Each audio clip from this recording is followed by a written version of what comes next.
I'm Daynin Dashefsky, and joining me today is my friend Ali Kelly here, and she's with Impact Jiu-Jitsu in Beaverton, Oregon. And what are we going to do today?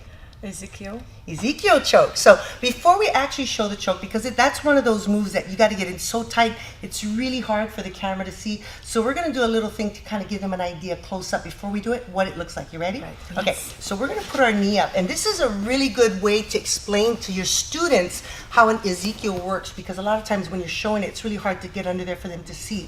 So if you imagine that this is the neck here, we want to be able to push that neck or their head when we lift their head up and we want to push their neck all the way to the corner, closing up that gap. We don't want to kind of go like this and have this space here on the side of their neck, because it's not going to have any pressure on the neck. So we want to make sure we push it all the way over. Now, one of the things I'm going to show is a lot of times people will say, well, how do we keep that head over, or how do we open up their neck to get that arm in? A lot of times people want to get their knuckles and dig it in and kind of force them to put it. I'm like, I don't want to hurt people, I want to be able to get the exact same result without causing pain. I rather than respect my jiu-jitsu for being technical rather than, me trying to crush him and making an enemy, because we're all brothers and sisters. We all love jiu-jitsu. So we want to try to do it as respectful as possible, as technical. So what I like to do is push that head over, and then I'm going to replace their head, my hand with my cheek. So I'll show that a little more when we do it on her, but I usually replace it just putting my cheek to cheek. It holds their head in place. They cannot get it over, as you'll see. And then I want to start working on my grip. Now, another thing a lot of people do is they grab the fingers and they make a fist and they turn the hand over, getting ready, right? So let's watch what happens. When I make a fist, I'm actually closing up the gap or closing up that space that's going around the neck. So watch what happens when you go over. Try to push your hand over.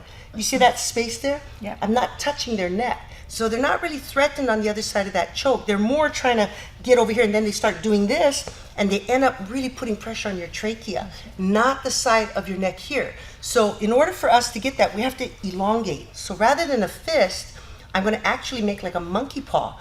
And the monkey paw is going to give me that extension of that space so I can get all the way over. So if we push the neck all the way over, we grab this and we're going to push it away, making our monkey paw face away from us.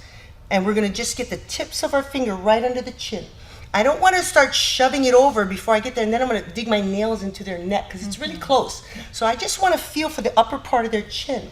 So once I feel that it's here, I know if I push, I'm not going to hurt them. So as soon as I feel it, now, at this point, a lot of people shove, they're putting their weight on that bottom arm, and they shove that arm over, but look, it still has that gap because they're not moving that arm because all their weight's on it. So for that brief moment, we need to take the weight off that arm and shove. Now we're gonna slice our wrist sideways and push ourselves away. And now we're getting the side of the neck. Now look at that. It's completely closed up around the neck, right? That's right. So hopefully you'll feel it when I show it to you, right? You ready to show them? All right. Okay, so I'm gonna have you lay down here, facing your head that way, and we're gonna come a little closer here. There we go, right there. So now I'm up on top of the alley. Now actually we'll come back just a little bit closer so we're not too close to the camera. We can see. Again, she's protecting her neck and I wanna get in there. The last thing I need is her hands here, keeping and protecting her neck. I need those hands out of the way. So the first thing I'm gonna do is I'm gonna swim my hand in. Now it's really important. When you get someone who has really good elbow discipline, really hard to get in there through their hands. So what I need to do is, a lot of times people will hold their cheeks like this. Actually, Elio Gracie himself said to hold your cheeks because it's the wrists that actually defend the neck. If you just hold your neck, watch, if you hold your neck, I can still choke you. Yeah, because all those little fingers can press into your neck and choke you. So if you hold your cheeks like this, what happens is the wrist is keeping them from choking you. So when their hands are down and they're protecting their neck, I'm going to swim my hand right where the wrist is, because there's this little gap that goes right by the wrist, and there's also a gap in your neck because your neck goes in. So there's a little space in there. I'm going to swim my hand right in there. That's the most vulnerable point. I'm going to drop my elbow to the ground right above her shoulder, and I'm going to spread my hand to create a nice strong post. Now I'm going to swim to the other side, dropping my elbow, keeping her shoulders down so she can't move up, and I'm getting a nice strong base. Now watch what happens. I'm going to push my elbows to the side, and I've taken her hands away. Now my body's flat. So all right, my little pony. My body's flat. She can't get her hands in. She can't come over the top. She can't get them under. I've now got control of her. So I'm going to take her head. I'm going to use one hand. My elbow's still out there. Lifting her head, pushing my hand under, and then I'm going to push her neck all the way to the side, replacing it with my cheek. Now try to bring your head back.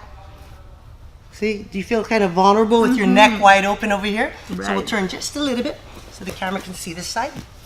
So now I'm pushing her head over, leaving her neck vulnerable, replacing it with my cheek. Now I can relax, grab my sleeve. I'm going to turn my hand inside out, pushing my other palm away from the camera, and I'm going to feel for the top of her chin. Once I feel the top of the chin, I'm going to take the weight off my bottom hand just for a brief second, slide, now I put my weight back down. Now I'm going to turn my wrist. I'm turning it to the side. I'm not chopping. I'm actually turning it to the side. And as I do that, I'm pushing away, creating an Ezekiel choke. So one more time. She's here. She's protecting her neck. I'm going to swim through, drop my elbow, post. Drop my elbow and post. Now I'm going to push her hands out of the way. I'm going to take one hand, lift her head up, and slide her neck all the way tight into my elbow, replacing my hand with my cheek, holding her there while I work this up.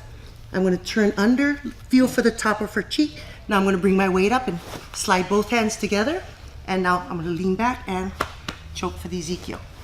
So really kind of hard to get in there, but you felt it? Yes, Did you feel the pressure on both sides rather than one side? Did you feel Yes. it on your trachea? No, I felt it on the side. On the side. So that's where the choke should be, never on the trachea. Really, even a guillotine goes up in the neck. It's never on the trachea. We don't ever want to hurt anybody that way, right? We don't pay their medical bills, so we don't want to make sure we don't hurt them, right? We don't want them hurting us. No, we so don't. really That's right. important. Thanks. Oh, thank Appreciate you. it. Yes, Thanks for thank joining you. us.